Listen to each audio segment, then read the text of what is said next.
आप सभी को दुर्गाष्टमी अर्थात महाअष्टमी महानवमी की बहुत सारी शुभकामनाएं।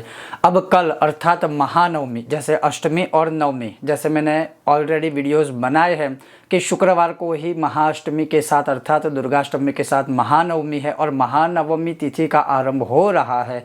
वो है दोपहर के 12:07 के पश्चात।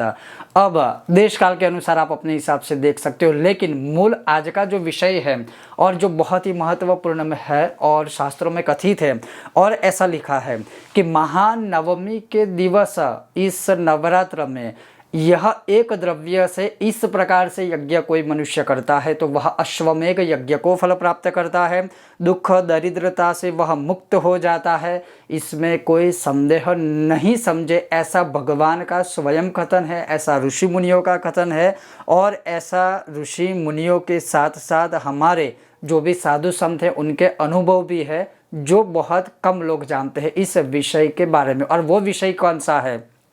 तो वो विषय ये है कि कल अर्थात 11 अक्टूबर शुक्रवार दुर्गाष्टमी तिथि जैसे ही संधि काल वाला समय जैसे ही पूर्ण हो जाए, उसके पश्चात रात्रि तक या रात्रि में अगर मैं बात करूं तो वैसे नवरात्र है, रात्रि में भी ये प्रयोग कर सकते हैं, लेकिन मैं फिर भी कहूँगा कि सूर्यास्त से पहले और दोपहर के 12:07 के पश्चात या संधि काल जैसे ही पूर्ण हो जाए या संधि काल जैसा ही पूर्ण हो जाए 12:31 के बाद, तो 12:31 से लेकर शाम के सूर्यास्त तक या फिर रात्रि काल तक भी चलेगा, कोई दिक्कत नहीं है। लेकिन मैं अगेन वही चीज़ बार बार रिपीट कर रहा हूँ, जहाँ तक हो सके सूर्यास्त के बाद यह प्रयोग अर्थात यज्ञ मत कीजिएगा। अब इसमें क्या है, तो यहाँ पर लिखा हुआ है कि महानवमी के दिन अगर कोई भी मनुष्य बिल्व पत्र को अर्थात बेल पत्र को गौ माता के घी में ऐसे डुबोकर फिर इस मृगी मुद्रा से इस मृगी मुद्रा से अगर यज्ञ में कोई मनुष्य आहुति देता है तो वह साक्षात अश्वमेघ यज्ञ को फल प्राप्त करता है, अर्थात अश्वमेघ यज्ञ के फल को प्राप्त करता है। इसके साथ साथ भगवान ने क्या कहा है कि महानवमी में गुग्गुल का धूप, माता रानी का सर्वाधिक प्रिय जो भी धूप होता है वह माता रानी के सामने धूप प्रज्वलित करे, दीपक माता रानी को दान करे अर्थात एक दीप प्रज्वलित करे और माता रानी के सामने रखे गौ माता के घी का।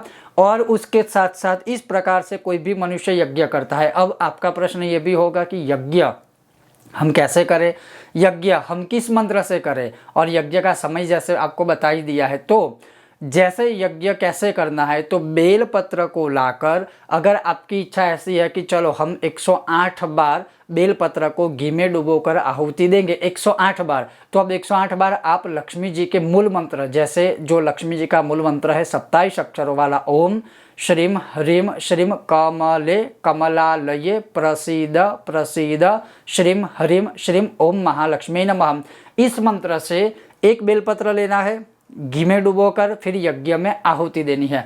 अब देखिए यह 108 बार आहुति दे सकते हैं। दूसरा जो तीव्र प्रयोग मैं आपको बताऊं कि जो श्री सूक्तम है 16 ऋचाओं वाला, और खास ध्यान रखिए आपका उच्चारण उसमें सही होना चाहिए। अगर आप करने में असमर्थ हो तो आप किसी विद्वान ब्रह्मदेव अर्थात ब्राह्मणों द्वारा भी यह अनुष्ठान या यह प्रयोग एक दिन साध्य है करवा सकते हो। लेकिन अगर आप स्वयं ही करना चाहे तो श्री सूक्तम से बड़ा तो और कोई महात्म्य नहीं होगा कि एक बिल्वा पत्र लिया, गौ माता के घी में डुबोया और जैसे ओम हिरण्यवर्णाम हरिणीम सुवर्ण रजतस्रजाम चंद्राम हिरणमयीम लक्ष्मी जात वेदो मा, ओम हिरण्यवर्णाम हरिणीम सुवर्ण रजतस्रजाम चंद्राम हिरणमयीम लक्ष्मी जात वेदो मा आवह स्वाहा। तो 16 ऋचाएँ है, लेकिन अंतिम ऋचा महात्म्य है तो 15 ऋचाओं का आपको यज्ञ करना है। 16 का आप भी कर सकते हैं, कोई दोष नहीं है। तो मान लीजिए 16 ऋचाओं से यज्ञ करना है तो 16 बेलपत्र हुए। अगर आपको एक यज्ञ करना है तो फिर 16 बेलपत्र लीजिए। अगर आपको अधिक यज्ञ करने हैं श्री सूक्तम के ही, तो जितने यज्ञ करने हैं तो उसकी ऋचाओं के अनुसार आपको फिर, जैसे मानिए कि 10 श्री सूक्तम के पाठ से यज्ञ करना है तो कितने बेलपत्र होंगे? 160 बेलपत्र लेने हैं और घी में डुबोकर यज्ञ में आहुति देनी है। ये सिंपल सा हो गया। अब इसमें ये अगर प्रश्न है कि फिर क्या कोई नवग्रह की आहुति देनी है, क्या माता रानी के और किसी मंत्र की आहुति देनी है, क्या गणेश जी के मंत्र की आहुति देनी है, तो सिंपल वे में मैं आपको बता दूं।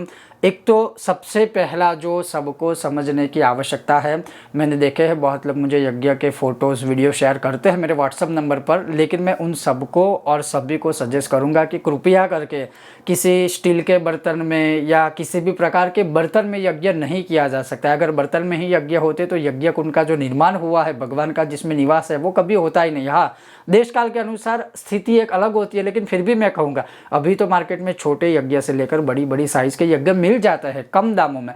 तो आप यज्ञ कुंड प्रॉपर लीजिए और जितनी आहुति है उस आहुति के अनुरूप यज्ञ कुंड का निर्माण कीजिए। और ख़ास करके जहाँ पर गांव की बात है तो गांव में तो ईंटें भी मिलती है, मिट्टी भी मिलती है, तो छोटी सी अच्छी सी एक यज्ञ कुंड की वेदी बना लीजिए और उसी के ऊपर यज्ञ दीजिए।